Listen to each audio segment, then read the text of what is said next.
Middle east तनाव, straight of Hormuz को लेकर के 60 से अधिक देशों की वर्चुअल मीटिंग हुई है, जिसमें ब्रिटेन और फ्रांस का प्रयास बताया जा रहा है, जिसमें भारत ने भी अपना प्रतिनिधित्व किया। और भारत की ओर से प्रतिनिधित्व करने पहुंचे हमारे विदेश सचिव विक्रम मिस्त्री जी ने, और साफ शब्दों में कहा कि भारत बातचीत का पक्षधर है, युद्ध का कहीं से कहीं तक पक्षधर नहीं है। सब सशक्त देशों को मिलकर एक कड़ा संदेश देना चाहिए कि किसी भी कीमत पर यह युद्ध बंद हो, बातचीत से मसले हल कर लिए जाएं और स्ट्रेट ऑफ हॉर्मुज सभी देशों के लिए खोल दिया जाए। वहां से व्यापारिक ईंधन की जो यातायात वाली समस्या है उसका समाधान हो जाए और स्ट्रेट ऑफ हॉर्मुज बिना शर्त के, बिना किसी टोल के खोला जाए जैसे पहले चल रहा था। ईरान में युद्ध जारी है, हमले जारी हैं। इसका बदला लेने के लिए ईरान ने अभी कुछ समय पहले स्टेटमेंट दिया था कि वहां से गुजरने वाले जितनी भी जहाजें हैं वो हमारी इजाज़त के बिना नहीं गुजर सकते। जो ईरान की इजाज़त के बिना जहाजें गुजरेंगी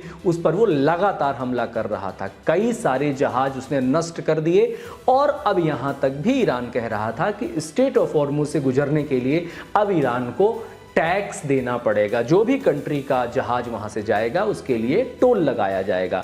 स्ट्रेट ऑफ हॉर्मुज पूरी दुनिया के लिए, दुनिया के व्यापार के लिए एक रास्ता है जिसके बंद होने से, जिसके प्रभावित होने से पूरी दुनिया में हाहाकार मचा हुआ है। ट्रेड को लेकर, ईंधन को लेकर, क्रूड ऑयल को लेकर, गैस को लेकर के बहुत समस्या का सामना करना पड़ रहा है। पूरे देश में जो व्यापारिक स्थिति है वो बहुत अस्थिर हो गई है। तो 60 से अधिक देशों ने इसकी एक वर्चुअल मीटिंग ली। मीटिंग में ये तय हुआ कि किसी भी कीमत पर यह युद्ध समाप्त होना चाहिए। युद्ध समाप्त होने की कई शर्तें हो सकती हैं। भारत का स्पष्ट रुख है कि बातचीत के जरिए मामले सुलझाए जाने चाहिए। युद्ध किसी भी समस्या का समाधान नहीं हो सकता।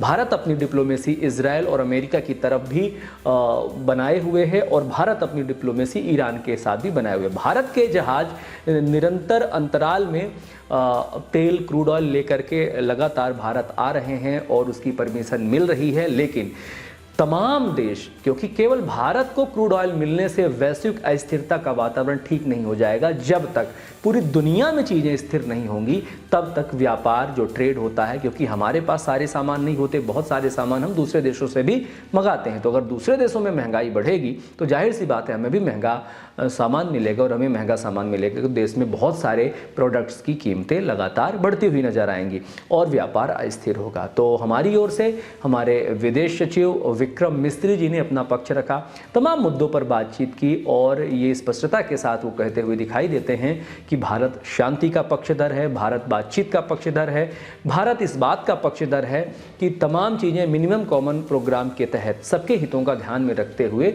चीज़ें आगे बढ़ाई जाए। हालांकि ये एक अच्छा इनिशिएटिव है। इतने सारे देशों का जो एक साथ प्रतिनिधित्व हुआ उसके बाद कुछ चीज़ें सामने निकल कर के आ रही हैं। हालांकि बीच में मीडिएटर के तौर पर पाकिस्तान आया था कि पाकिस्तान में, लेकिन आज की ही खबर है कि पाकिस्तान के मीडिएशन के लिए ईरान ने सख्त लहजों से मना कर दिया है। बोला कि हम हमारे वहाँ कोई अधिकारी भी मीडिएट करने नहीं जाएंगे।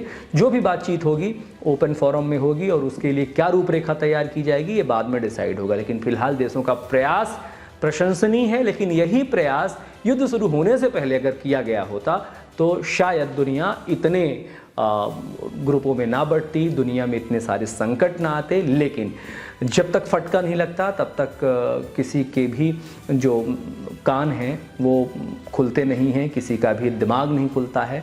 फटका लगने के बाद ही सबका दिमाग खुलता है, तब जाकर के प्रयास किए जाते हैं। प्रयास प्रशंसनीय है। भारत की भूमिका अपने आप में एक मजबूत भूमिका है।